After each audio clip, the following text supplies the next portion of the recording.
अगर आप औरंगाबाद में रहते हो तो आपको बाईजीपुरा और उसकी पेचीदा भूल भुलैया जैसी गलियां भी पता होंगी, लेकिन बाईजीपुरा ये नाम इसे कैसे मिला?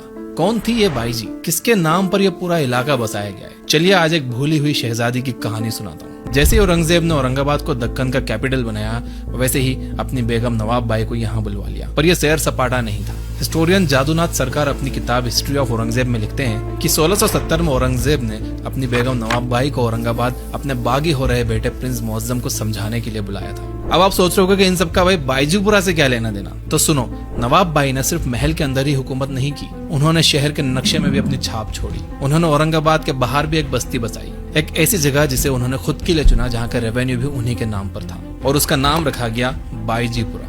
बाई एक सम्मानजनक शब्द है जो उस वक्त रानी जैसी औरतों के लिए इस्तेमाल होता था। आपने रानी जोधाबाई और रानी लक्ष्मीबाई के बारे में तो कई बार सुना है, अब आप पहली बार रानी नवाब बाई के बारे में सुन रहे हो। और बाईजीपुरा की गली गली आज भी उस इतिहास की गवाह है। इतना ही नहीं, नवाब बाई ने फरदापुर में एक सराय भी बनाई थी, उसके बारे में किसी और वीडियो में बात करेंगे। आज जब आप बाईजीपुरा की गलियों में रहते हो या वहाँ से गुजरते हो तो याद रखिए कि वो मोहब्बत की निशानी है। एक माँ की जो अपने बेटे को समझाने चली आई, एक रानी की जिसने यह बस्ती बसाई, और एक बाई की जिसने औरंगाबाद को अपना घर कहा। तो आप उस जमीन पर हो जहाँ पर मुगलों की भूली हुई बेगम ने इतिहास लिखा था। और हाँ, औरंगाबाद सिर्फ दरवाजों का शहर नहीं है, यह नवाब बाई जैसी रानियों का भी शहर है। अगर आपको नहीं पता थी ये बातें तो शेयर करके सभी को बताओ नवाब बाई के बारे में। धन्यवाद।